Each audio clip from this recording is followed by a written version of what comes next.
a todos los asistentes en modalidad presencial y en modalidad online, los que nos están viendo desde el otro lado, desde casa, ¿vale? O desde otros sitios, otros espacios del mundo, internacionalmente y a nivel nacional también. Da comienzo la segunda jornada del Congreso Internacional de Enfermedades Raras con el siguiente lema: equidad y derechos para las personas con enfermedades raras. Y a continuación vamos a presentar a las primeras ponentes de este primer bloque, ¿vale? de esta jornada que tiene lugar hoy, sobre nuevas dianas terapéuticas y avances en tratamiento. En primer lugar, habla Begoña Nafria Escalera, con su ponencia Involucración de los pacientes pediátricos en ensayos clínicos, derechos y lesiones aprendidas. Ella es coordinadora de participación del paciente en investigación en el Hospital Sant Joan de Déu de España. Su participación se centra en los pacientes pediátricos y su investigación, así como actualmente también es estudiante de doctorado, especializada principalmente en la participación del paciente en pediatría y en los derechos del niño. Otros datos relevantes sobre su extenso currículum es que pertenece a la EUPATI, ¿vale? Es miembro del comité directivo de dicha organización y también coordinadora y miembro fundador de EIPATNet, coordinadora de KIT Barcelona y de coordinadora directora de los pacientes en el proyecto CODNET for Children. A continuación la vamos a escuchar.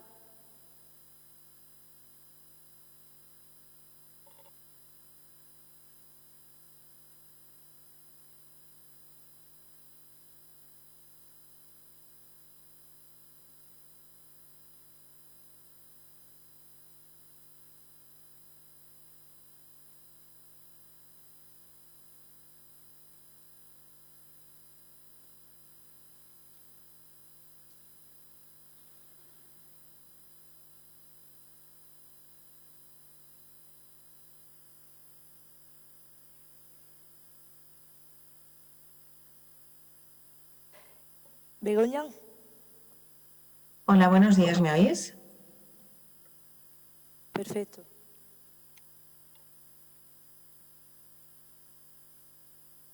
Buenos días, ¿me oís? Sí, Begoña. ¿Se me oye correctamente? Sí, ¿nos escuchas? ¿Tú a nosotros? ¿Tú a mí? Vale, perfecto. Paso a Perfecto. compartir la pantalla. Si me dais permisos, por favor, que no lo puedo hacer. Vale. Perfecto. Vale. Bueno. En primer lugar, muy buenos días a todos y muchas gracias a la organización por la oportunidad de permitirme presentar en nombre del Hospital Sant Joan de Déu y específicamente del Instituto de Investigación Sant Joan de Déu el plan de participación e involucración del paciente. Mi charla no va de componente científico, va del componente humano y de lo que comentaba anteriormente Juan Carrión en relación a equidad y a derechos. En nuestra organización es muy importante escuchar desde las fases más tempranas de cualquier proyecto de investigación la voz de los pacientes y con esa misión y con ese objetivo, desde el año 2015, tenemos un equipo de personas y un departamento dedicado para hacerlo posible, tanto en aquellos proyectos que lideramos desde la propia organización, como también en aquellas iniciativas en las que somos un partner más, un colaborador más. Comentaros que para nuestra institución la investigación empieza en el laboratorio, en el ámbito de la investigación básica. En aquel momento es muy importante aproximarse a las organizaciones de pacientes, a los pacientes y a las familias. había un poco de para escuchar, ¿no?, cuáles son sus necesidades, cuáles son sus preguntas de investigación, la experiencia que ellos tienen conviviendo con una enfermedad, y diría minoritaria, porque en el 80% de los casos las enfermedades con las que nosotros investigamos son enfermedades poco frecuentes. Trabajamos también, ¿no?, de una forma muy intensa en el ámbito de la investigación clínica y específicamente en el ámbito de la investigación de nuevas oportunidades terapéuticas, de nuevos tratamientos. Cubrimos todas las áreas de la pediatría y también de la salud de la mujer embarazada, y específicamente en pediatría en estos momentos estamos manejando más de 200 ensayos clínicos pediátricos, que en el mundo de la pediatría, ¿no?, estos números son muy grandes, a pesar de que hay muy poca investigación en enfermedades que afecten a niños y a jóvenes. Y otro ámbito con el que trabajamos y que también, ¿no?, tiene en cuenta este plan de participación del paciente que ahora os presentaré, es el ámbito de la innovación, porque la innovación forma parte del propio proceso de la investigación y porque en según qué proyectos y en según qué iniciativas necesitamos, ¿no?, diseñar dispositivos médicos o otro tipo de elementos innovadores para poder, ¿no?, ofrecer una mejor calidad de vida a nuestros pacientes o incluso para que sea factible la administración de determinados tratamientos. Este plan de participación del paciente entró en vigor después de la aprobación de nuestro comité directivo a finales del año pasado, en enero del 2022, y la primera fase de desarrollo se llevará a cabo hasta el 2024. El plan se sustenta en un decálogo de principios. Para nosotros es muy importante poner, ¿no?, siempre y de antemano lo que comentaba al principio, que los pacientes tienen derechos y uno de ellos es participar, ¿no?, en el codiseño de estas iniciativas de investigación. Y cuando hablamos de pacientes, en nuestro caso, no nos referimos únicamente a los padres o a representantes y organizaciones de pacientes, nos referimos también a los niños y a los jóvenes. Ellos tienen el derecho de participar y de ser escuchados, y este derecho además está reconocido por la Convención de los Derechos de la Infancia de UNICEF. Dicho esto, nos encontramos, ¿no?, que en algunos casos no es posible involucrar en primera persona al niño por su edad o por su condición de salud, y en ese caso es cuando entra, ¿no?, en juego la figura de su cuidador, de su padre, de su madre o de algún representante legal del menor.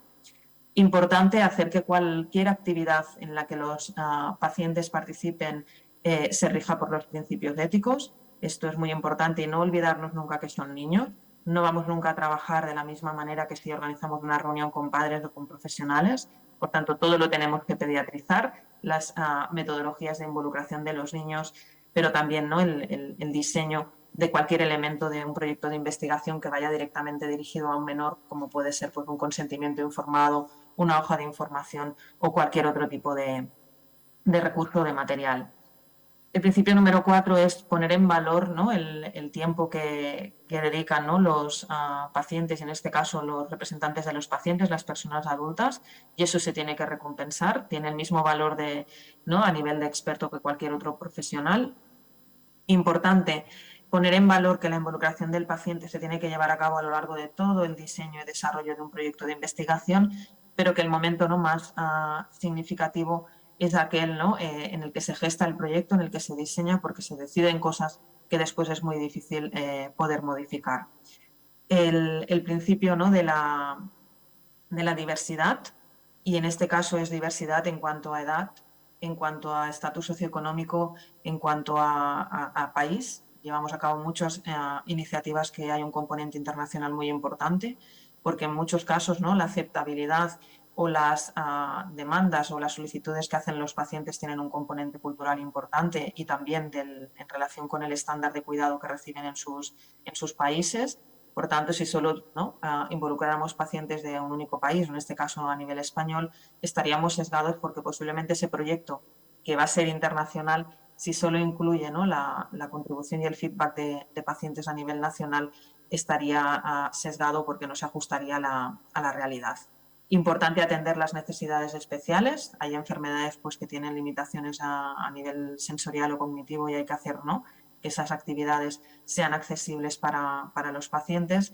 Y después hay otros elementos, como por ejemplo es el capacitar, el formar y empoderar al paciente, que esto creemos, ¿no?, que también forma parte de nuestra área de responsabilidad, y en esto estamos trabajando. Importante que tanto las actividades de involucración de los pacientes como los propios proyectos trabajen, ¿no?, para perseguir y conseguir la excelencia y la calidad, y después, evidentemente, para que este plan se pueda llevar a cabo y impregne a todas las personas que participan en un proyecto de investigación, que son desde las personas que trabajan a nivel de gestión en el mundo, ¿no?, administrativo de la organización, o los profesionales clínicos e investigadores. Importante trabajar con ese cambio de cultura de que el paciente, la organización de pacientes, los padres, son un compañero más del equipo de trabajo y que hay que caminar con ellos a lo largo de todo el proyecto. En ese sentido, ¿no?, estamos trabajando también a nivel interno para generar ese cambio de cultura, que en nuestra organización es muy fácil porque desde siempre se ha contado con la participación de los pacientes y las familias de muchas actividades, y lo que quizás es más innovador, porque nunca se había hecho hasta hace unos años, es escuchar y hacer posible que esa involucración y contacto directo con los pacientes sea a través de los niños. Este es un poco el resumen del plan de acción. Como os decía, el plan de involucración del paciente en su primera fase se evaluará a finales del 2024 y tiene estas diferentes dimensiones que os he dicho, desde el cambio cultural, la formación y la capacitación tanto de investigadores como de pacientes, y sobre todo, algo que es muy importante, es la concienciación de la sociedad. Hace falta más investigación en el mundo de la pediatría y hay que hacer posible que esa investigación sea de calidad, involucrando a pacientes y familias. La visión para nosotros de este plan de participación del paciente es seguir trabajando para posicionar nuestra institución como un referente en la investigación en pediatría, pero con este modelo que contempla, ¿no?, la participación de las familias y de los pacientes y de las organizaciones desde las fases más tempranas, pero hasta que un proyecto acaba, porque qué menos, ¿no?, que devolver los resultados a aquellas personas, a aquellos niños, a aquellas familias que de forma voluntaria han participado en la misma, y en general a la sociedad. Y esto no es una práctica habitual en el mundo de la investigación. Tanto si los resultados son positivos como si no, hay que diseminarlos y comunicarlos. Conceptos clave de nuestro ámbito de trabajo y del plan es que impregna, como os decía, desde la investigación básica a la clínica, a la innovación. Por tanto, trabajamos en aproximar todas estas fases a cada uno de los grupos con los cuales nosotros estamos trabajando. En el ámbito de las enfermedades minoritarias, básicamente los grupos con más iniciativas son en el ámbito de la neuropediatría y en el ámbito de la oncología pediátrica, pero como os decía, cubrimos todas las áreas terapéuticas. Algo que es muy importante a la hora de convencer o de cambiar, ¿no?, la cultura tanto organizativa como en general del ecosistema de investigación o de la sociedad, es poner siempre sobre la mesa los beneficios de involucrar al paciente en los ámbitos que anteriormente he dicho. Es de sentido común que si tú involucras a un paciente, lo he dicho incorrectamente, no a nivel singular, sino a los pacientes, a las familias o a las organizaciones, es de sentido común de que el proyecto va a ser más adecuado para ellos, va a funcionar mejor, se va a poder llevar a cabo en el tiempo previsto y vamos a poder, ¿no?, a tener participando hasta el final a los pacientes y a las familias. Pero eso que es sentido común, al final también lo tenemos que medir y evaluar y demostrar que es posible. Y en ese sentido estamos trabajando para compartir buenas prácticas, publicar resultados de las actividades que hacemos y contribuir a que no solo en nuestra organización la investigación se centre en el paciente, sino también en relación a todos los agentes que participan y, en resumidas cuentas, trabajan con nosotros, porque la investigación no la lleva a cabo nunca un solo centro, un solo hospital. Como os decía, la diseminación, ¿no?, de la investigación es clave. Es importante tanto dar a conocer los proyectos que están en marcha, como explicar cuál es el rol, el potencial y aquello que pueden hacer los pacientes. Esa involucración de los pacientes tiene un impacto muy importante a la hora de poder hacer que estos proyectos se adecúen a sus necesidades y, por tanto, contribuir a facilitar el reclutamiento de pacientes. Esto en según qué patologías, y sobre todo aquellas que son de muy, muy baja prevalencia, sigue siendo un limitante a día de hoy, porque además de tener, ¿no?, un diagnóstico, hay que cumplir, como todos sabéis, unos criterios, y no todos los ensayos clínicos, específicamente ahora pongo este ejemplo, se llevan a cabo en todos los países en el caso del ámbito regulatorio europeo. Por tanto, es muy importante esa colaboración y hacer que los ensayos clínicos se diseñen centrados en el paciente, pero en el paciente con este componente, ¿no?, de diversidad y multicultural que os decía anteriormente y multipaís que implica la investigación en pediatría. Importante siempre hacer devolución a la sociedad y sobre todo evaluar, ¿no?, los beneficios y el impacto que genera la participación de los pacientes. En todas estas áreas estamos trabajando y lo contempla nuestro plan de participación. Tenemos también un marco normativo y administrativo. Disculpad. Por un lado, un contrato de colaboración con las organizaciones de pacientes para regular esta colaboración, como os decía. El tiempo de los pacientes es un tiempo experto y hay que poderlo compensar y retribuir. Un contrato cuando esa investigación se hace con promotores, con la industria farmacéutica y, evidentemente, todo lo que requiera a nivel administrativo para compensar el tiempo y la colaboración de los pacientes, tanto a nivel de confidencialidad como de justificación de esos gastos. Disponemos de diferentes mecanismos o modalidades para asegurar la contribución y la participación de los pacientes. Una de ellas son lo que nosotros referimos como grupos ad hoc de pacientes. Si tenemos que revisar, codiseñar y trabajar y acompañar, por ejemplo, en un proyecto de oncología pediátrica, en este caso lo que creamos es el grupo adecuado de padres, madres o niños, si es posible, y ese grupo acompaña todo el proyecto. Pero después tenemos dos modalidades de tipo transversal que nos ayudan a crear recursos, materiales informativos, validar la estrategia de la organización, diseñar campañas divulgativas, actividades vinculadas a la investigación, pero que no requieren de vivir con la experiencia específica de una enfermedad. Una de ellas es el grupo Kids Barcelona, que ahora os explicaré, y luego tenemos la misma versión en paralelo con un grupo de padres. Antes de explicaros estas iniciativas, hacer un inciso. Disponemos también en nuestra organización de un grupo muy amplio de voluntarios que nos ayudan, pues, a atender en el día a día a nuestros pacientes y a nuestras familias, y ahora estamos trabajando en poder crear dentro de este gran grupo de voluntarios un pequeño grupo de embajadores que nos ayuden a dar apoyo, sobre todo a todas las actividades que hacemos de diseminación, eventos y de acompañamiento a las organizaciones de pacientes, que en nuestra organización tenemos un departamento única y exclusivamente dedicado a ello. Os explico muy rápidamente qué es el Kids Barcelona. Kids Barcelona es el Consejo Científico de Adolescentes de nuestro hospital. Nos reunimos con este grupo de jóvenes una vez al mes para trabajar, como os decía anteriormente, con proyectos de índole diferente. El grupo está formado en un 80% por chicos y chicas con enfermedades de diferente tipo, crónicas, minoritarias. Hay niños que están en remisión de la enfermedad, otros que están en tratamiento actualmente. Y después tenemos un 20% aproximadamente de chicos y chicas que son sanos, a día de hoy no tienen una enfermedad, pero que nos permiten incorporar ese aire fresco de aquellos chicos que en algún momento podrían debutar, porque nuestros pacientes normalmente tienen enfermedades de tipo genético y son pacientes de la organización desde hace muchos años. Aquí tenéis la página web y tenemos, pues, materiales y recursos de todo tipo para acompañar a los proyectos de investigación. A través del grupo Kids Barcelona, en el año 2017, creamos una red europea que se coordina desde el Hospital de Sant Joan de Déu en colaboración con el grupo de jóvenes de la red inglesa, el grupo Kids Francia y también con el grupo de la red escocesa.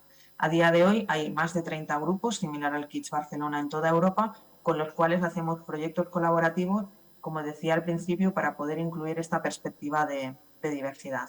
La red, que tiene como nombre YPAC-Net, de European, y YPAC significa Young Persons Advisory Group, y Net de Network, tiene el reconocimiento y la acreditación de EMPREMA, que es la red europea de investigación pediátrica de la Agencia Europea del Medicamento. Para nosotros es muy importante medir todo lo que hacemos, y este plan se acompaña de indicadores de desempeño y de calidad. Tenemos una encuesta también de calidad específica para la unidad de investigación clínica, que es donde se hacen todos los ensayos clínicos de la institución. Una encuesta de calidad para todos aquellos pacientes y familias que participan en las actividades de nuestros proyectos de investigación. Y algo que es muy importante es, ¿no?, cerrar el círculo de la colaboración con un agradecimiento y haciendo una devolución a los pacientes y a las familias que participan en estas iniciativas, explicándoles cómo ha impactado, ¿no?, en el proyecto su colaboración. Como os decía anteriormente, trabajamos de forma muy estrecha con organizaciones de pacientes a través del departamento que os explicaba anteriormente. Hacemos formación a pacientes y a profesionales en el ámbito del patient involvement, de la involucración de pacientes en investigación. Y hacemos también investigación en este ámbito, investigación para poder diseñar mejor materiales y recursos para nuestros pacientes y nuestras familias, que además publicamos y compartimos en abierto. Después os enseñaré algún ejemplo. Medimos y cuantificamos lo que supone el retorno de la inversión y el retorno del engagement en estas actividades con un método científico, porque al final siempre hay que demostrar, ¿no?, los resultados, no solo de forma cualitativa, sino de forma cuantitativa. Diseñamos procesos de participación y de colaboración con pacientes y, sobre todo, nos preocupa también diseñar nuevas metodologías que nos permitan incluir a los pacientes y a las familias, ya no solo con su rol de paciente o familia, sino de co-investigadores aportándonos información que nos permita conocer mejor estas patologías. Aquí un ejemplo de un material educativo que hemos diseñado para chicos y chicas de consejos científicos de hospitales pediátricos a nivel europeo. Está en inglés y está en español. Es un material que nos permite, pues, de explicar, ¿no?, cuál es el rol que pueden tener los jóvenes en los proyectos de investigación, cómo se puede codiseñar un protocolo de investigación, temas tan importantes como es la validación de los pacientes de escalas de calidad de vida o de medidas reportadas por los pacientes, los famosos PROMs, y después todo aquello que tiene que ver con la información que se le da al paciente. Cómo podemos hacer que esté siempre validada y aprobada por grupos de jóvenes antes de compartir un recurso o un material a pacientes que participan en proyectos de investigación. Este es otro ejemplo de recursos o materiales que hemos co-creado con pacientes y familias. En nuestra unidad de investigación clínica vimos que no siempre ofrecíamos el mismo nivel de información en los ensayos clínicos. Esto depende del promotor que hay detrás de cada estudio, y lo que hicimos fue establecer un mínimo de información que cualquier paciente de cualquier enfermedad que participe en un ensayo clínico pudiera recibir. Lo hicimos con niños, con adolescentes, con padres y también con profesionales, y este kit de bienvenida, que es el nombre que tiene, a día de hoy incluye un pequeño libreto con información sobre qué son los ensayos clínicos, los diferentes tipos de diseños, derechos y compromisos, un diario para que el paciente y la familia pueda reportar cualquier efecto adverso, pueda anotarse consultas o preguntas.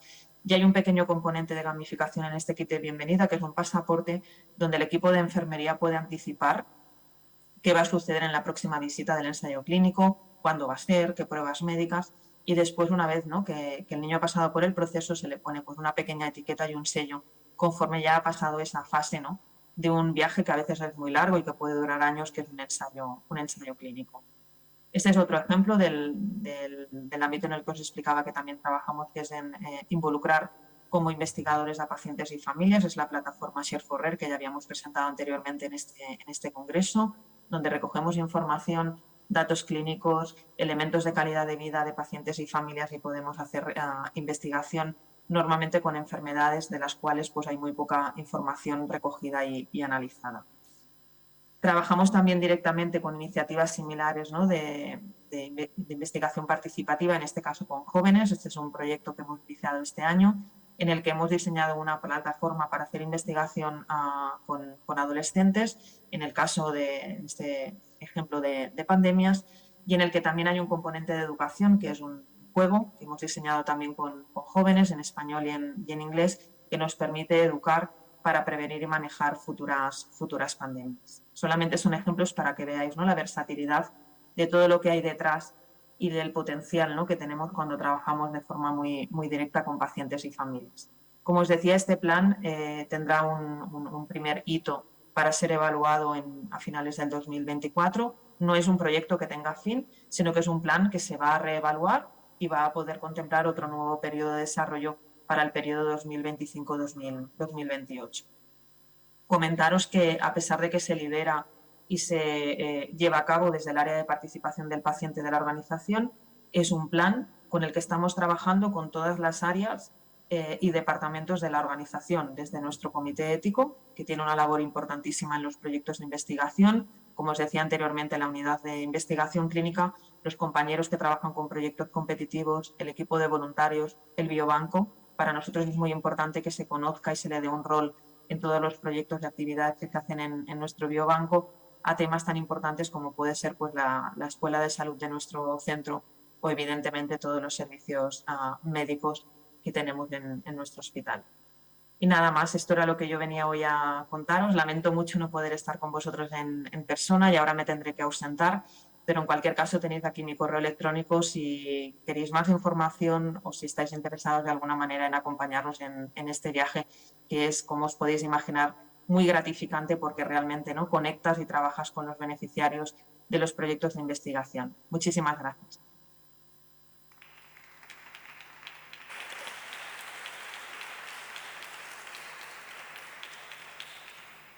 Muchísimas gracias a ti, Begoña. ¿Vale? Agradecemos tu intervención, tu ponencia y a la vez te invitamos a que permanezcas en esta jornada de este bloque, ¿vale? Para que puedas escuchar las siguientes ponencias y a la vez puedas colaborar e intervenir en el tiempo de preguntas. A continuación, damos paso a la siguiente ponencia, ¿vale? Donde interviene, en este caso, Mónica Povedano. Mónica Povedano es doctora en Medicina por la Universidad de Barcelona, premiada por el Colegio Médico de Barcelona por su excelente labor profesional, experta en enfermedades neuromusculares, premio también por la Sociedad Española de Neurología por su excelente labor en el campo de las enfermedades neuromusculares y directora del Departamento de Neurofisiología del Hospital de Bellvitge. A continuación, su ponencia trata sobre el cambio del escenario terapéutico en las enfermedades de motoneuronas, estudios dedicados genéticos en AME y ELA y nuevos tratamientos. Cuando quieras, Mónica, puedes empezar, puedes comenzar. Gracias. Hola, ¿qué tal? Buenos días. ¿Se me oye? ¿Se me oye bien? Se te escucha perfectamente. Vale, muy bien. Pues si puedo compartir pantalla, que creo que puedo compartirla ya. ¿Veis mi presentación? Sí. ¿Se puede ver bien la presentación? ¿Sí? No, ahora no. ¿No? Vale. Estamos solucionándolo. Imprevisto. Ahora sí, ¿no?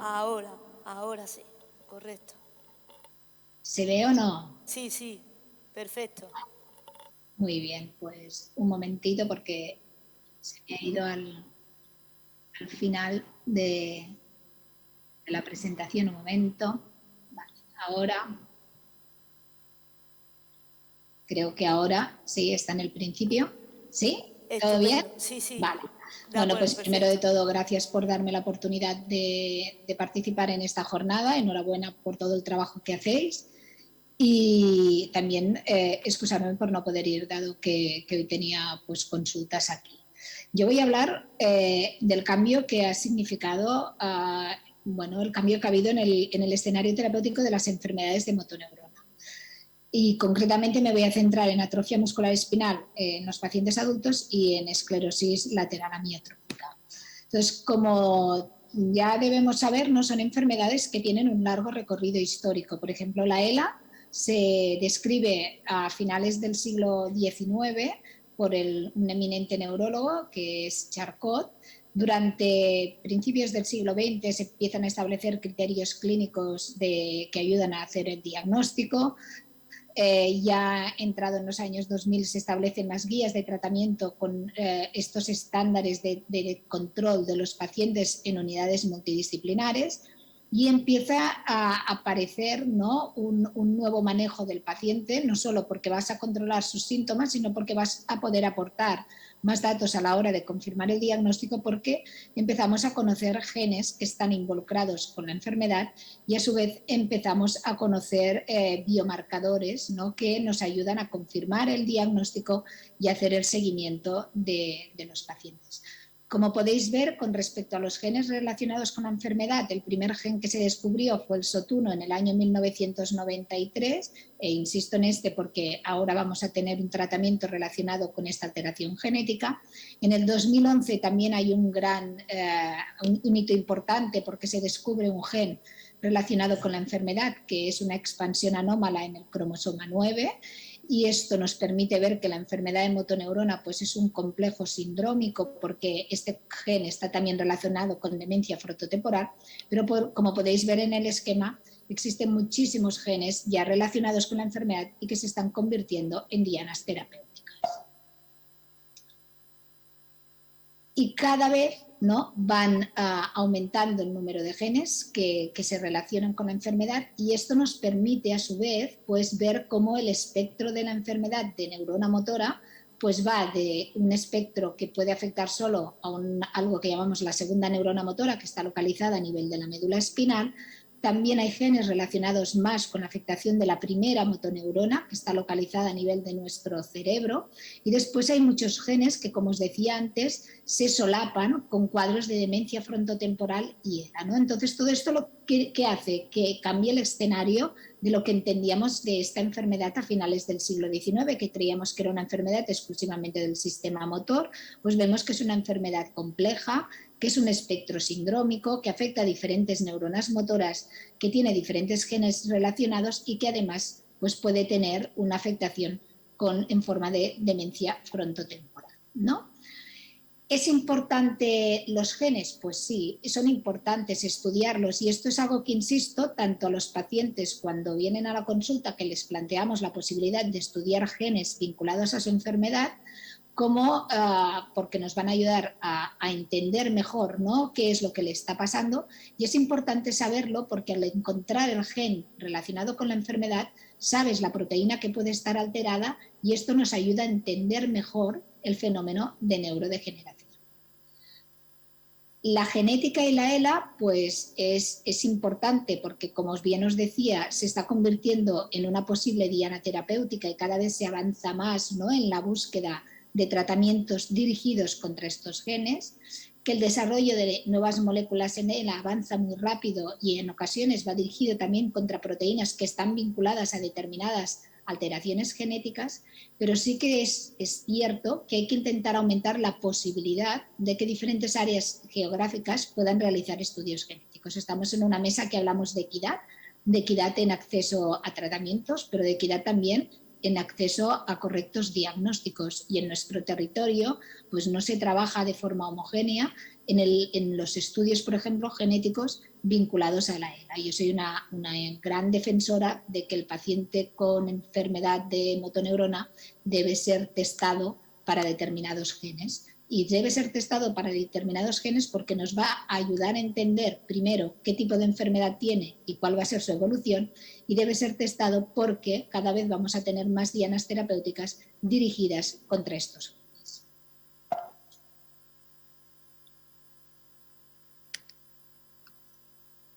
Como podéis ver, los genes que más frecuentemente están alterados en enfermedad de motoneurona son esto que hablaba antes, que se descubrió en el 2011 en el cromosoma 9, SOT1, que es el que se describió en 1993 y que nos ha permitido tener un modelo animal con el cual todos trabajamos y que nos permite también ayudar a conocer la enfermedad, pero también otros genes, ¿no?, que son frecuentes, como es TDP43, como es FUS o como es ataxina 2.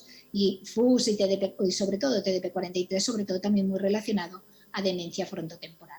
De este cuadro, ¿qué es lo importante? Pues lo importante es que, como podéis ver, las alteraciones genéticas se asocian a enfermedades de motoneurona familiares, es decir, hay una familia que viene explicándote una historia de que de que sus abuelos o sus padres ya tenían una enfermedad neurodegenerativa, pero después vamos a tener casos esporádicos, que es aquel paciente que acude a la consulta, que no explica una historia familiar de enfermedad neurodegenerativa, ni de enfermedad psiquiátrica, ni nada que nos haga sospechar de que aquella familia tiene un riesgo a sufrir una enfermedad de este tipo, y como podemos ver, pues es un número no despreciable, hasta un 10% de formas esporádicas pueden tener alteraciones en el cromosoma 9, y a día de hoy también tenemos tratamientos en ensayo clínico para el cromosoma 9. Como podéis ver, las características genéticas en estas enfermedades no son las mismas a nivel geográfico, ¿no? Es decir, en determinadas áreas predominan unos genes con respecto a otros, ¿no? Y esto lo que nos está poniendo en evidencia es que nuestra carga ancestral juega un papel, ¿no? en los genes que nosotros vamos a tener alterados y que nos van a poner en riesgo a desarrollar enfermedad. Por otro lado, también cuando hablamos de inequidad, si hablamos de inequidad en España, en Europa, es una inequidad relativa. Como podéis ver, el continente africano, población joven, no tenemos ningún tipo de información sobre lo que está pasando, ni a nivel clínico, ni a nivel genético con los pacientes que allí puedan existir, ¿no? Insisto de nuevo, ¿no? La importancia de los estudios genéticos, y si aquí hay pacientes que están escuchando y algún está afecto de este tipo de enfermedades, yo creo que es importante que lo hablen con su médico, ¿no? Sobre la importancia de poder ser testados, sobre todo para C9 y para SOT1, ¿no? Y siempre con una muy buena información de qué puede representar o qué puede representar para aquella familia el ser portador de una alteración genética y el impacto que esto puede tener pues, en aquellos familiares asintomáticos de si se pueden estudiar o no. Por lo tanto, también es importante que luchemos, ¿no? Para que en los centros tengamos los asesores genéticos que de la mano del profesional, neurólogo o del especialista que esté relacionado con aquella enfermedad, pueda asesorar a aquella familia sobre el significado de ser portador de una alteración genética y el impacto que puede tener en el día a día. Si saltamos de la ELA y pasamos a la AME, como podemos ver, son dos enfermedades que van de la mano porque es a finales del siglo XIX cuando también se hace la descripción, ¿no? Por Bernini y Hoffman de la enfermedad. Pero ¿qué pasó con la AME? La gran diferencia con la ELA, pues que con la AME enseguida, bueno, en el año 95 se descubre, ¿no? La alteración genética vinculada a la proteína, ¿no? Que es la SMN, es una alteración genética en el cromosoma 5 y todos los enfermos tienen esta alteración genética. Por lo tanto, es una enfermedad que va a ser más sencillo diagnosticarlo porque vas a tener una alteración genética y por otro lado va a ser más fácil que haya un tratamiento, ¿no? Vinculado a esta única alteración genética que tienen los pacientes, no como en la ELA que como veían, pues el número de genes que pueden estar implicados en la enfermedad pueden ser muchos. De nuevo, lo importante, ¿no? Lo importante de hacer el estudio genético cuando tengas la sospecha de una enfermedad de este tipo, pues porque hay fármacos novedosos, fármacos que van vinculados a dichas alteraciones genéticas y esto es necesario, ¿no? El que los profesionales médicos pues tengamos en nuestro día a día, y lo tenemos, y en España, pues sobre todo con la AME se tiene clarísimo con los neuropediatras y también en las formas de AME de debut en el adulto, pues que al paciente se le ha de pedir el estudio genético porque nos va a ayudar, ¿no? a posteriori a poderlo tratar. Si hablamos de esta disponibilidad de estudios genéticos que decía, ¿no? Que puede ser no equitativo, ¿no? Por ejemplo, para la ELA o para algunas otras enfermedades a nivel europeo, en el marco de las redes europeas para enfermedades raras, ¿no? En concreto para enfermedades neuromusculares, se hizo pues, una evaluación, ¿no? De cuál era la situación. Y como podemos ver, la mayoría de centros que son redes europeas pues tienen la posibilidad de hacer estudios genéticos que vienen financiados por los sistemas de salud pública y la mayoría pues pueden hacer secuenciaciones, ¿no? Las Next Generation que nos ayudan a hacer el diagnóstico. Si preguntamos a los pacientes, ¿no? Se hizo un survey de los pacientes que opinaban, ¿no? Sobre la realización o no de los estudios genéticos. Como pueden ver, la mayoría de los pacientes lo que opinan es que el realizar un estudio genético puede acortar, ¿no? El tiempo a tener el diagnóstico porque te puede confirmar o no una enfermedad que tienes. Y por otro lado, la importancia de la accesibilidad a los tratamientos y la inclusión en ensayos clínicos. Es decir, yo creo que esto es lo más importante. Es decir, acortamos diagnóstico, damos accesibilidad al tratamiento En ocasiones, si el fármaco está en periodo de estudio, en ensayo clínico, vamos a permitir que aquel paciente haga una entrada a ensayos clínicos. Y por otro lado, lo importante es, si tú tienes una alteración genética y tienes una familia en riesgo, el consejo genético que comentábamos antes, ¿no? La importancia del asesor genético en las unidades de neuromuscular, en las unidades de enfermedades raras, apoyando, ¿no?, al paciente y al profesional a la hora de informar. Si nos centramos sobre todo en pacientes con enfermedades neuromusculares, aquí pues hablan de distrofia muscular de Duchenne o atrofia muscular espinal, pues cuando deben escrinearse, ¿no?, los pacientes, pues lo más importante es, y como pueden ver en la AME, es en el momento, los pacientes consideran que el momento de hacer el estudio, sobre todo en este tipo de enfermedades para los cuales ya tenemos un gen conocido y tenemos un tratamiento, pues que se haga en el momento del nacimiento, ¿no? Y esta posibilidad de hacerlo en el momento del nacimiento es lo que nos lleva a los cribados neonatales, ¿no? Entonces, el cribado neonatal lo que hace es buscar, ¿no?, aquella alteración genética que conocemos perfectamente y que lo vamos a hacer, es la famosa prueba del TAP.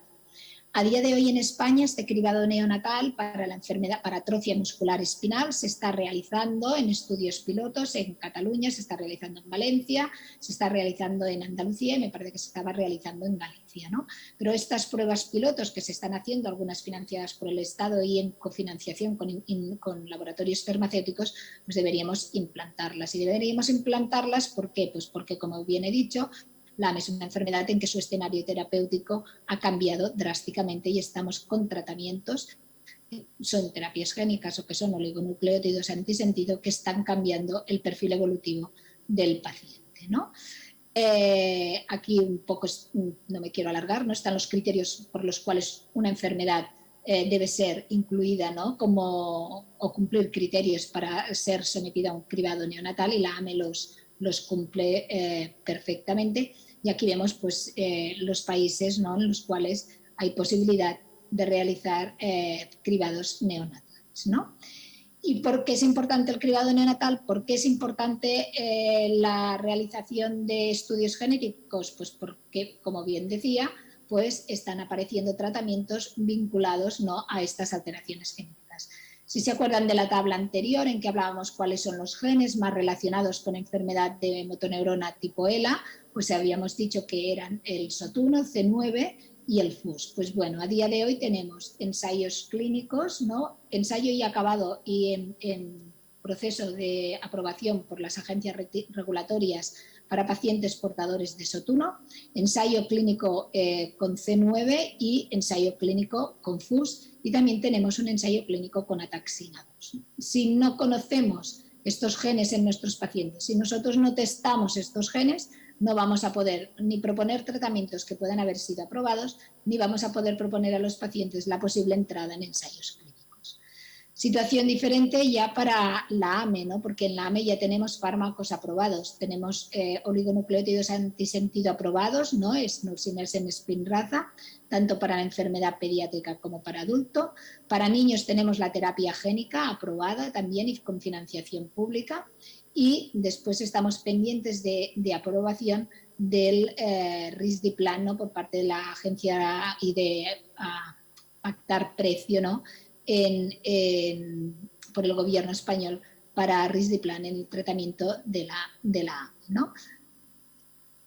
Entonces, ¿qué son los ASOs, ¿no? Los ASOs o oligonucleótidos antisentido, que son unos fármacos, ¿no?, que actúan a ese nivel, ¿no?, al nivel de los nucleótidos. Parece que estén de moda y dices, ostras, esto es nuevo, ¿no? Es una modernez que acaba de aparecer, pero los ASOs ya tienen una historia, ¿no? Y estos ASOs se conocen y su descubrimiento va sobre todo relacionado, pues como veis otra vez nos trasladamos a finales del siglo XIX al descubrimiento de la nucleína, ¿no? Y el primer ASO ya aprobado por la FDA fue en 1998 para la retinitis por citomegalovirus en inmunodeprimidos, es decir, en la época sobre todo del HIV, ¿no? Entonces han ido modificándose estos ASOs para hacerlos más estables, para evitar que se degraden rápidamente. Y el problema que tenemos es que no tienen la capacidad de pasar la barrera hematoencefálica, aquella barrera que protege al sistema nervioso y que requiere que las moléculas pues tengan un determinado peso molecular para tener esta capacidad de traspasarla o no, si lo ponemos el tratamiento desde el punto de vista periférico. Y entonces estos ASOs para el tratamiento de enfermedades neurodegenerativas pues vamos a tenerlos que poner a nivel intratecal, ¿no? Entonces, como os decía, son pequeñas moléculas de ácido nucleico sintético que son capaces, ¿no?, de unirse al RNA y producir una modificación que altera, ¿no?, la transcripción de este RNA y la aparición de una proteína. Es decir, lo que vamos a intentar es modificar el RNA para que la proteína que puede estar alterada pues, por esta alteración genética que hace que el RNA no codifique bien aquella proteína, pues trabaje bien el RNA y por lo tanto sintetice la proteína.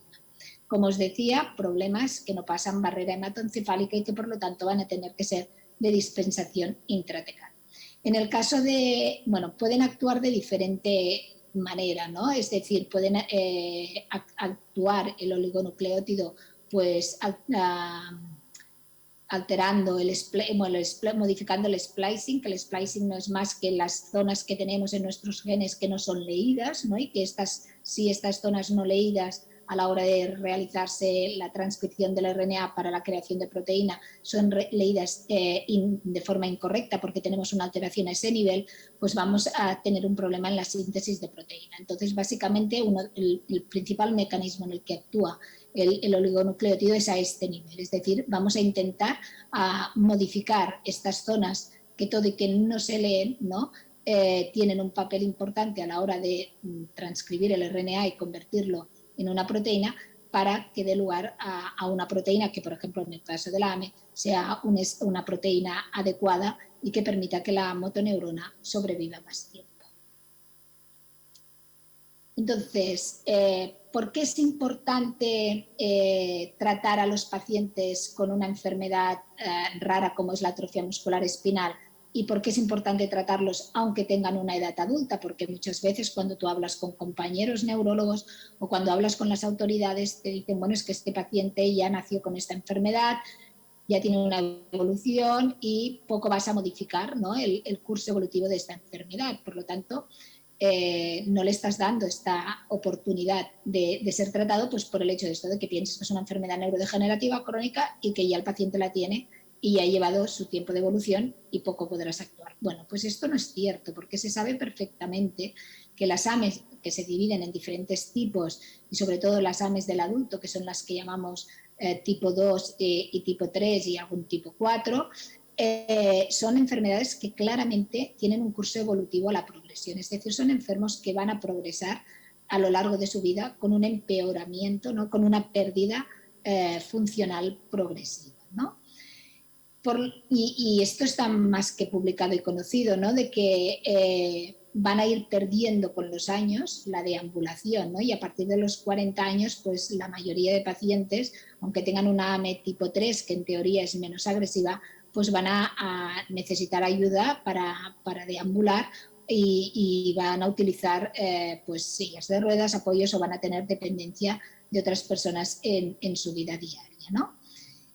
¿Y qué es lo que valoran los pacientes? Ya este es un trabajo muy bonito en el que todo y que se sabe que el paciente con una enfermedad rara y una enfermedad progresiva y una enfermedad neurodegenerativa sabe perfectamente, es un paciente resiliente y es un paciente que afronta continuamente la pérdida, pues una de las cosas que más valora el paciente es decir, quiero tener independencia y quiero seguir llevando mi vida. Y como decía este paciente, no quiero que llegue el momento, no quiero pensar en el momento que tenga que llamar en una agencia donde tenga que contratar un cuidador para que venga a atenderme, pues porque mi enfermedad ha ido progresando, ¿no? Entonces, en esta situación de enfermos que tienen una enfermedad en el adulto neurodegenerativa progresiva que les va a ir haciendo perder la dependencia y que cada vez el paciente pues va a ir perdiendo funcionalidad de los movimientos de los brazos, de las piernas, problemas con la deglución o dificultad respiratoria, pues tenemos estos 3 tratamientos que, como decía antes, ¿no? Tratamientos que van a actuar, como decía en el splicing, aquellas zonas que están entre 2 exones y que vamos a intentar modificarlas para que la lectura sea correcta y la proteína que salga sea una proteína válida, o bien en los niños pues vamos a poder utilizar la terapia génica. Insisto, nusinersen está aprobado, sometido a un protocolo farmacoclínico que estamos intentando desde las sociedades científicas y desde los grupos de profesionales y pacientes que sea un protocolo que se cambie, ¿no? Porque es un protocolo que nace tras la aprobación del fármaco por la Agencia Europea del Medicamento y la Agencia Española, pero que ya han pasado unos años, que hemos tenido experiencia y hemos visto, ¿no? que hay errores en dicho protocolo y que por lo tanto lo debemos replantear, y esto nos está costando muchísimo que las autoridades pertinentes entiendan que este protocolo debe cambiarse. Yo creo que los protocolos farmacoclínicos pueden ser útiles en un momento dado, pero no han de ser estáticos y se tienen que ir modificando. Y también insisto muchísimo que lo que estamos aprendiendo con la AME, ¿no? Con estos nuevos tratamientos, cómo tenemos que hablar con el Ministerio, con la Agencia Española del Medicamento, y cómo tenemos que regular todo esto, va a ser luego extrapolable a otras enfermedades minoritarias en las que puedan aparecer tratamientos. Entonces debemos posicionarnos muy bien los clínicos y los colectivos de pacientes, ¿no? A la hora de hablar con las autoridades con los temas de protocolos farmacoclínicos, de informes de posicionamiento terapéutico y las posibles financiaciones, ¿no? de dichos tratamientos. Y esto es lo que está pasando a día de hoy con el Risdiplam. El Risdiplam no hay manera de que se llegue a un acuerdo de precios entre el laboratorio y el gobierno, y por lo tanto esto lo que está haciendo es que haya una serie de pacientes que no se vean beneficiados, ¿no? de este tratamiento, que es otro modificador de este splicing del SMN2, pero que es administrado vía oral, y caerían muchísimos pacientes tributarios de este tratamiento porque no se les puede hacer una punción lumbar por las características de su espalda, y que vemos, ¿no? que ahora no hay una equidad, por ejemplo, en Europa, de acceso a tratamientos, porque estamos en la Unión Europea, y en la Unión Europea, en la mayoría de países, ambos tratamientos están aprobados y los pacientes pueden disponer de ellos. En España pues solo tenemos aprobado nusinersen y la terapia génica para los niños. Por tanto, si estamos en una mesa de inequidades, pues hay inequidades a la hora de hacer diagnósticos y test genéticos, hay inequidades en accesibilidad a tratamientos a nivel europeo. Con respecto a la ELA, pues como decía, importantísimo conocer las mutaciones, porque el ASO también se está utilizando para pacientes con mutaciones en SOT1, aquel gen que habíamos descubierto en el año 93, que había permitido pues, la creación de un modelo animal, y que tenemos un tanto por ciento de pacientes, tanto familiares como esporádicos, que pueden tener esta alteración, y tenemos pues ahora pendiente de aprobación por la FDA y por la EMA del tratamiento con oligonucleótidos antisentido a pacientes portadores de SOT1, y pues lo mismo actúa también pues, intentando evitar la síntesis de la proteína. Así como en la AME lo que teníamos es que queríamos que se sintetizara proteína, aquí lo que tenemos es que estas alteraciones genéticas en SOT1 lo que hace es que se agregue incorrectamente, se pliegue de forma incorrecta la proteína, el SOT1, y esto es dañino para la célula, y lo que intenta el tratamiento pues, es manejar esto, ¿no? Entonces, espero que se apruebe en breve por las agencias regulatorias y podamos tratar a los pacientes portadores de esta alteración genética, siempre y cuando los hayamos estudiado. O sea, el mensaje es, por favor, estudiemos a los pacientes, aunque tengan una enfermedad que nos parezca esporádica, porque pueden ser que tengan esta alteración genética, y si no lo sabemos, no podemos darle dicho tratamiento. Y nosotros, y ya para acabar, porque creo que a mí lo que me gusta de estos congresos son las discusiones que se puedan generar, yo creo que hay 8 indicadores que definen la calidad asistencial del Picker Institute y que todos debemos tener en cuenta, y un poco ligado con la charla que ha hecho la compañera del Hospital de Sant Joan de Déu, ¿no? Es primero respetar los valores, preferencias y necesidades del paciente, y me ha parecido magnífica pues esta idea de que han introducido al paciente en el desarrollo de los proyectos de investigación, en el desarrollo de los ensayos clínicos.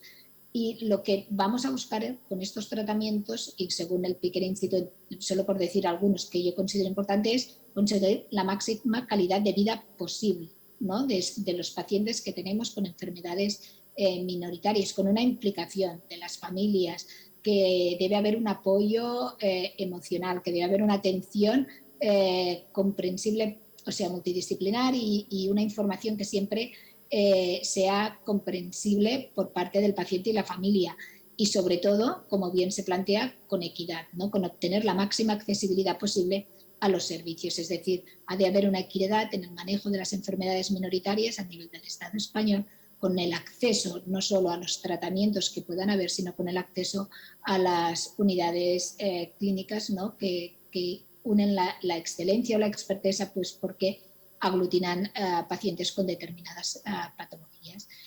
Y esto es todo. Yo creo que estamos en un momento de cambio de escenario para el paciente, porque con el paciente con enfermedad minoritaria estamos en un buen momento de conocimiento, y sobre todo para el profesional, porque son pacientes que antes pues, los tenías catalogados o tenías un planteamiento del seguimiento de este paciente de una manera determinada, y hay un cambio de escenario total pues, para el paciente y para el profesional. Y esto es todo. Muchísimas gracias.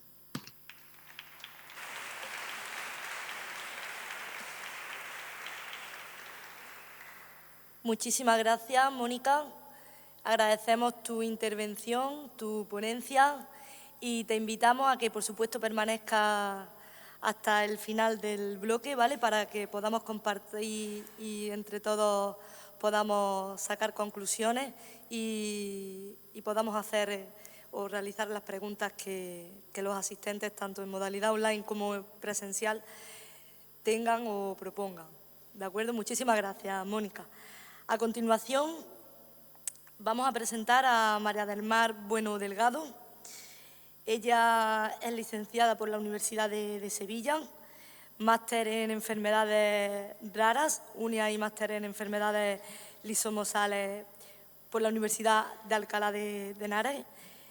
Además de, tiene múltiples publicaciones en su área de trabajo y es coordinadora del SESUR, ECM y Metaben, de enfermedades metabólicas congénitas y unidad de metabolopatías y disformología Metaben, del Hospital Universitario Virgen del Rocío de Sevilla.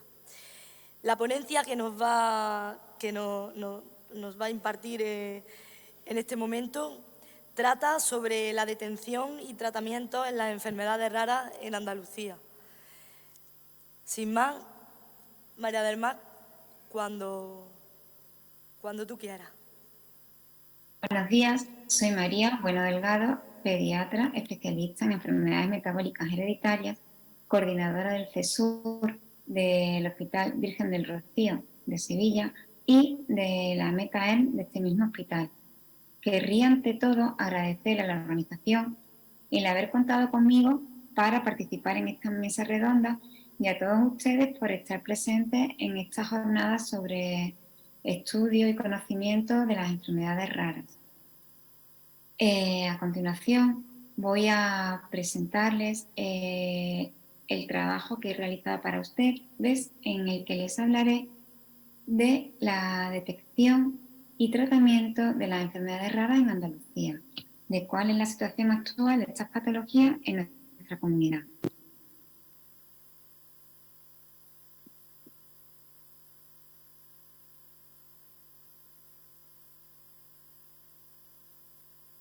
Pues bien, antes que nada me gustaría comentarles que el cribado neonatal es un conjunto de actuaciones encaminadas a la detección sistemática de enfermedades congénitas del metabolismo en la edad neonatal.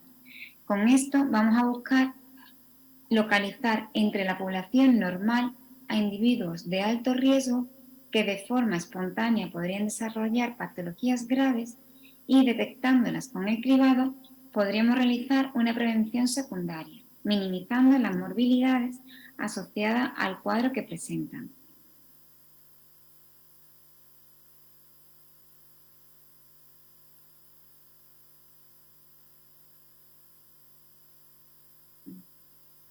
Para poder incorporar una patología a un cribado neonatal, debe cumplir estos 10 criterios que en el año 2015 describió Strong. Es fundamental que sea un problema importante de salud, que tenga un tratamiento aceptado para la enfermedad, que el diagnóstico y el tratamiento estén disponibles, que exista un periodo de latencia libre de síntomas hasta que estos se ponen de manifiesto, que haya una prueba adecuada, que esté aceptada el tipo de prueba por la población, que la historia natural de la enfermedad sea correctamente comprendida, que haya una política acordada sobre a quién se debe tratar como paciente, que el coste de la detección esté económicamente equilibrado y que la detección de casos sea un continuo y no de forma puntual y aislada. Todo esto se realiza con el cribado neonatal que actualmente estamos haciendo de enfermedades metabólicas hereditarias en España y en concreto en Andalucía. Si bien me gustaría hacer una breve introducción de cómo ha evolucionado esta técnica de diagnóstico. Si bien cuando se inició el cribado de forma sistemática en España utilizamos un test para una enfermedad, eso ocurría por ejemplo con el hipotiroidismo congénito y con la fenilcetonuria, hoy día utilizamos un test para múltiples enfermedades, lo que nos ha permitido, a partir de una única muestra, diagnosticar muchas enfermedades a la vez. Son las plataformas multiplex. De esta forma, a raíz de una muestra de sangre, vamos a conseguir múltiples analitos, como por ejemplo aminoácidos o acilcarnitinas. Con los aminoácidos vamos a detectar y a diagnosticar aminoacidopatías y trastornos del ciclo de la urea. Y sin embargo, con las acilcarnitinas vamos a diagnosticar acidemias orgánicas, transporte del defecto de la beta-oxidación y defecto del transporte de ácidos grasos. Si veis, los programas de cribado ampliado en España a día de hoy son muy asimétricos porque dependen de las autonomías y tenemos un programa de mínimos. Hay 7 patologías que es obligatorio cribar en España. El resto va a depender de cada comunidad. Hasta el punto de que a día de hoy, por ejemplo, la Asociación de Acidemia Metilmalónica ha iniciado una campaña para que se implante de forma sistemática el cribado neonatal de esta acidemia orgánica en toda la península, ya que, como ven, estas regiones que permanecen en blanco aún no lo tienen instaurado. En Andalucía, sin embargo, desde el año 2009 se están cribando acidemias orgánicas, trastornos de la beta-oxidación, trastornos del ciclo de la urea y aminoacidopatías. En el 2011 se incorporó al cribado neonatal la fibrosis quística. Y en el 2018 se incorporaron las hemoglobinopatías congénitas. Esta es nuestra experiencia. Aquí podemos ver los casos que teníamos previos al cribado ampliado y cómo ha evolucionado y ha variado la historia natural, ya que anterior al cribado eran muy poquitos los casos que teníamos de trastorno de la beta-oxidación, muchísimas las aminoacidopatías y acidemia orgánica y muy poquitos los trastornos del ciclo de la urea. Posteriores al cribado, podemos observar cómo ha aumentado drásticamente los trastornos de beta-oxidación mitocondrial y se ha equiparado un poquito con las acidemias orgánicas, disminuyendo proporcionalmente el número de aminoacidopatías, que no es que haya menos, sino que proporcionalmente son inferiores a los trastornos del metabolismo de las grasas.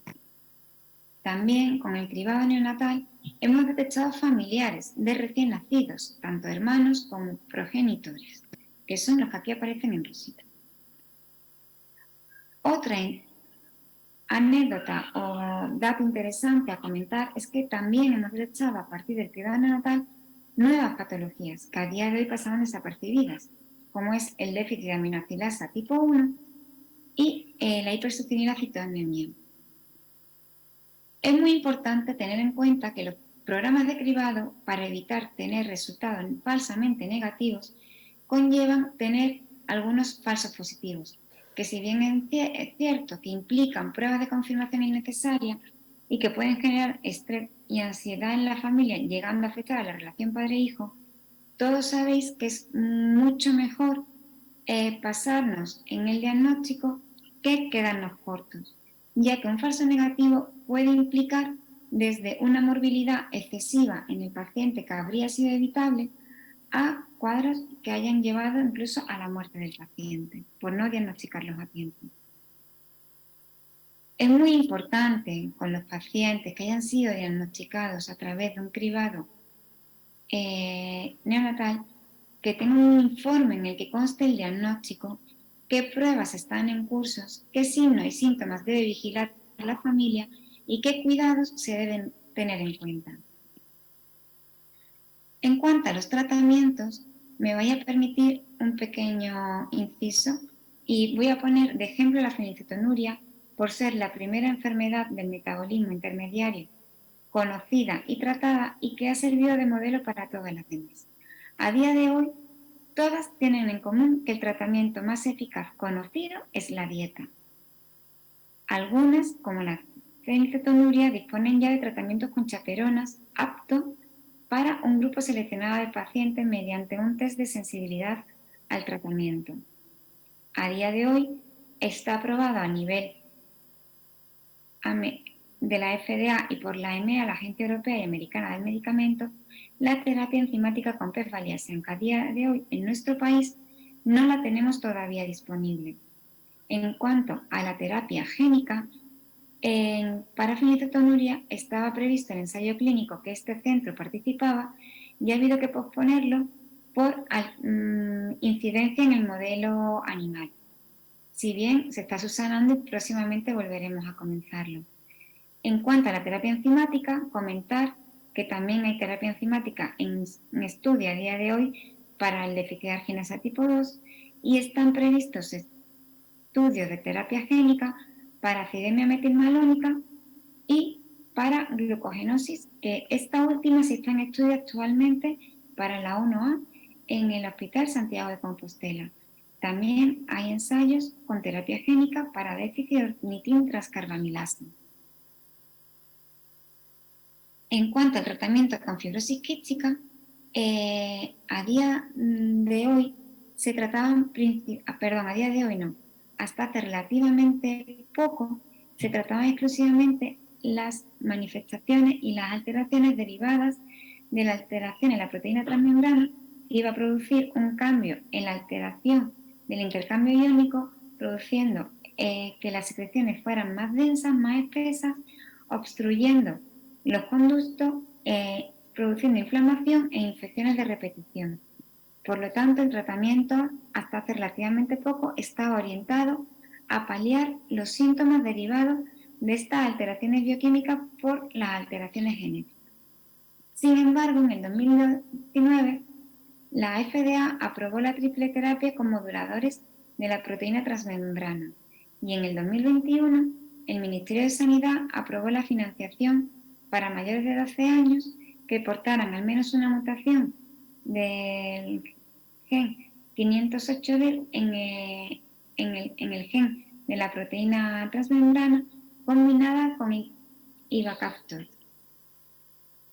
Y en cuanto al tratamiento de las anemias falciformes, en el 2017, por fin, la FDA aprobó un tratamiento para esta enfermedad, para adultos y pacientes pediátricos de 12 años de edad y mayores. Sin embargo, no es hasta el 2022 que se aprueba por la EMEA y a día de hoy sigue aún pendiente de aprobación en España. ¿Qué me interesa a mí puntualizar y resaltar una vez más para llevar a casa, a modo de conclusión? Pues que gracias al cribado ampliado tenemos un conocimiento real de la prevalencia de muchas enfermedades raras que hasta ahora se detectaban a partir de las manifestaciones clínicas, que nos ha servido para detectar enfermedades que, aunque no cumplen los criterios clásicos de inclusión, su detección precoz va a evitar que las familias hagan un peregrinaje de médico en médico intentando averiguar qué le pasa a sus hijos y permitiendo el consejo genético. que al tener un mejor conocimiento de la historia natural y de las causas de algunas enfermedades raras, vamos a poder desarrollar tratamientos más efectivos.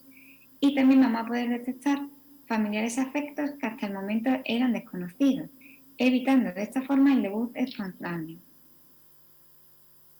Por último, pero no menos importante, también se han detectado nuevas patologías.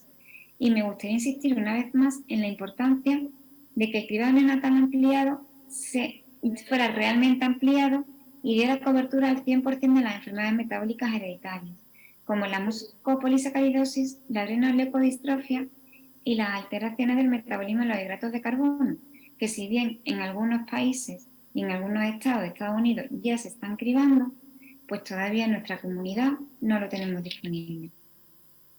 No es fácil hacer este recorrido y en ocasiones da vértigo, pero entre todos unidos y a base de esfuerzo y estudio e interés, pues conseguiremos realizar este camino entre todos para conseguir tratar cada vez más y mejor a nuestros pacientes con enfermedades raras. Muchas gracias.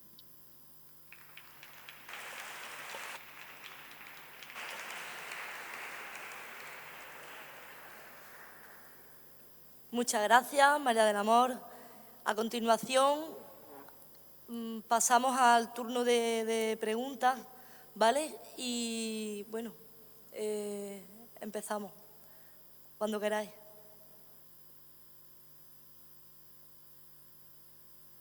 Hola, buenos días. A través del chat tenemos dos preguntas para Mónica Povedano, de Rocío desde Málaga. Ante un diagnóstico de AME o ELA, ¿los familiares deberían hacerse el test genético? Y la segunda pregunta es, ¿por qué aún no está implementado el cribado neonatal de AME en España? Pues contestaré primero la última. ¿Por qué no está implementado el cribado neonatal de AME? Pues es algo en lo que estamos luchando los profesionales clínicos, ¿no? que vemos pacientes y sobre todo neuropediatras, y el doctor Tizano es uno de los líderes, es un genetista de AME y líder en esto, ¿no? En la lucha por que se haga dicho cribado neonatal. Yo creo que a día de hoy, existiendo como existe, se me oye bien, ¿no? Sí, ¿Se oye? sí, Mónica. Vale. Existiendo como existe un tratamiento como es la terapia génica y que está cambiando totalmente el futuro de estos niños, o sea, no podemos dejar, y sabemos perfectamente que el inicio del tratamiento precoz es lo más importante, o sea, no podemos esperar a que el niño nazca o que pasen 6 meses de su vida donde vamos a ver un niño hipotónico o con una retraso en la adquisición de determinados hitos motores, ¿no? Para empezar a tratar. Entonces, ¿por qué no está implementado, como ha hablado la compañera de ahora, en el hecho de que las comunidades autónomas, o sea, bajo mi punto de vista, hay una inequidad o hay un problema porque la sanidad está transferida, y si la sanidad está transferida, pues hay unos mínimos básicos y otros que cada comunidad autónoma hace, pues con proyectos pilotos y lo que quiere, ¿no? Yo creo que aquí es donde desde las fundaciones y asociaciones de pacientes, junto con los profesionales, debemos presionar para que esto se haga, ¿no? Entonces, no sé si es un problema político, si es un problema económico o qué cuestión es lo que está motivando el retraso en esta implementación. Y con respecto a la primera pregunta, que es que no la he oído muy bien, es si deben hacerse estudios genéticos los familiares de un paciente con ELA, ¿sí o no? Sí, esa es la pregunta. Vale. Ante un diagnóstico de AME o ELA, ¿los no, familiares deben hacerse el test genético? Vale, es que se oye un poco mal, ¿eh? Pero un paciente con ELA, la familia debería estudiarse siempre y cuando el caso índice, es decir, la persona que sufre la enfermedad, tú la tengas estudiada y hayas conocido la alteración genética que tiene. O sea, lo que no querría con la presentación que yo he hecho transmitir un miedo de un paciente fallecido de una ELA a la familia, tener miedo a que poder tener la enfermedad. Es decir, la familia se le puede plantear si se quiere estudiar siempre y cuando... ¿Hola? ¿Se oye? Sí. Sí. Sí, sí.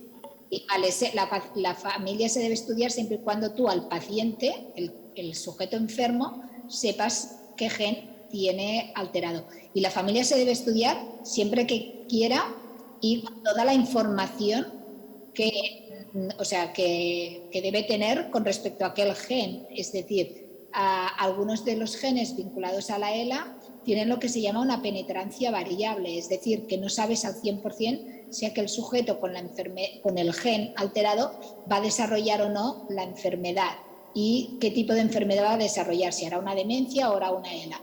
Por lo tanto, has de informar muy bien a la familia de lo que representa hacer el estudio, de lo que representa si fuera portador el tener este gen alterado, que representa en su día a día, y entonces con toda esta información entonces la familia decide.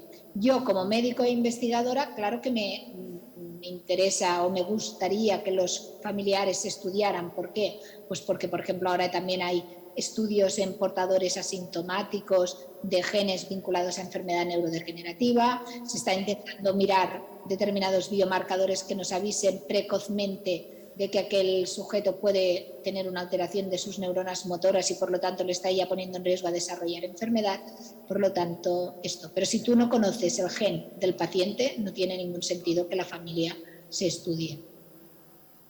Vale, muchas gracias. No sé si he contestado, ¿eh? Sí, yo creo que sí, bastante completo. Vale. ¿Alguna más? Por aquí. A levantar. Susana.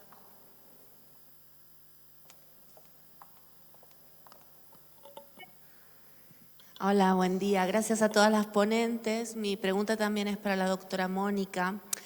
Bueno, yo vivo y trabajo en Portugal y acompaño un niño que ya tiene 10 años y que tiene una enfermedad genética, una trisomía del par 7, que su madre tiene ELA. Y ahora, ahora no, hace 4 años han tenido otro niño que está diagnosticado como autismo. Y yo, mientras usted hablaba, pensaba, ¿será que tendré que encaminar a esta familia para también acompañar a Daniel, que es como se llama el pequeño, a una consulta de genética? ¿Cómo los podría ayudar? ¿Será que está mal diagnosticado? No sé, todas estas preguntas me comían por dentro. Yo creo que sí que es importante, o sea, he entendido que hay una paciente con ELA que tiene un hijo que tiene un autismo, ¿sí? Tiene 2 hijos. Tiene un hijo que es el que yo acompaño. Yo soy terapeuta y trabajo en un centro de atención temprana y de rehabilitación en ambulatorio. Y tiene un hijo que tiene una patología genética, que tiene una trisomía del par 7 y, bueno, muy grave, todas las áreas del desarrollo comprometidas. Y esta señora tiene ELA y ha tenido otro niño. Y este segundo hijo es que está diagnosticado con autismo. Pues yo creo que desde luego la señora debe hacerse un estudio genético, porque, por ejemplo, las alteraciones del cromosoma 9, que os decía que se vincula a demencia frontotemporal, también se relaciona el cromosoma 9 con enfermedades de la esfera psiquiátrica, con trastornos esquizoides y podría ser con trastornos de la esfera del autismo. Por lo tanto, yo creo que es importante en esta familia que ella, la paciente con ELA, se estudie y inicialmente se estudie para el cromosoma 9. Si este cromosoma 9 saliera normal, esta señora, y si sobre todo es una forma de ELA que ha debutado porque entiendo que si ha tenido un segundo hijo es que está en edad reproductiva, por lo tanto es una paciente joven. Sí, es joven. Entonces, para los pacientes jóvenes tenemos un panel de 23 genes, pues porque no es lo habitual, ¿no?, que un paciente joven debute con una enfermedad neurodegenerativa. Entonces, en este contexto familiar hay una trisomía en uno de los hijos, un hijo con una esfera autista, ¿no?, y la madre con una enfermedad de motoneurona, pues debería hacerse todo el panel de genes. No sé dónde la visitan, pero lo podrían plantear al neurólogo que la lleva, que debería ella estudiarse para saber, ¿no?, qué gen está alterado. Ok, porque su hijo mayor es acompañado en la consulta de Coimbra. Ella está en Coimbra. No, ella está en Évora, que es en el interior. Pero las consultas de genética, sí, vengo de Portugal. Pero las consultas de genética son en Lisboa, en el Santa. que lleva enfermedades de motoneurona, que se llama Mamede de Carballo, está en Lisboa. Ah, espera que me lo voy a anotar. Es brillante este señor. Entonces, yo iría a él porque él seguro que lo hará. Mamede de Carballo. Mamede de Carballo. Sí. ¿Y es de dónde? ¿De Lisboa, del Santa María? No sabe. No. Okay. Perdón, no te oigo. ¿En dónde da las consultas este médico? ¿Lo sabe en Lisboa, en el Santa María? En el Santa María. En el Santa María. Muchas gracias, doctora. No, con nosotros. ¿Alguna pregunta? Una sola pregunta más, ¿vale? Vamos justico de tiempo, ¿vale? Así que, si no hay más preguntas, bueno, yo para cerrar este bloque sí quería realizar una última reflexión, ¿vale? Y bueno, por supuestísimo agradecer la participación y la colaboración de estas tres ponentes, de Begoña, Mónica y María del Amor. Intervenciones magníficas, brillantes, y desde mi posición como coordinadora de un centro multidisciplinar en la provincia de Sevilla, vengo de la delegación de Sevilla, sí quería trasladar lo siguiente, y es que necesitamos, por supuesto, más compromiso, más implicación e involucración tanto de pacientes como de familias, desde una perspectiva siempre desde el cambio, ¿no? De una perspectiva del cambio cultural, como bien mencionaba anteriormente Begoña, por supuesto, de derechos y de dignidad, como agentes activos sobre una realidad social imparable. Es muy importante unificar criterios para tejer muchas más redes de unión por y para el conocimiento y la investigación. Es muy necesario, es muy importante y es fundamental. Y, por supuesto, desde mi parte y desde lo que nos toca a nosotros como profesionales, deciros que necesitamos motivar más esa participación social y que lo vamos a seguir haciendo de la forma que hasta ahora lo venimos desarrollando. Finalizo ya brevemente con una reflexión que siempre me gusta detallarla o profundizarla en cada charla, en cada jornada a la que asisto, y principalmente súper feliz de haber moderado esta mesa, y es la siguiente, ¿no? Que la diferencia sea solo un suceso en la vida y no la vida misma. Con estas palabras quiero agradecer de verdad a esta mesa su participación, su apoyo y su refuerzo, que para nosotros es fundamental, y vamos a seguir trabajando sobre ello. Y de este modo yo creo que podremos avanzar todos más en conjunto, y unidos hacemos fuerza. Muchísimas gracias. Pasamos ahora a la pausa que vamos a tener con un cafelito, ¿vale? Un zumito, lo que queráis tomaros. Y nos vemos, si queréis, en 25 minutillos por aquí, ¿vale? Porque ya vamos con retraso. Sed puntuales, por favor, ¿vale? Muchísimas gracias. Creo que te iba a dar el micrófono a ti para decir eso, te han quitado el trabajo.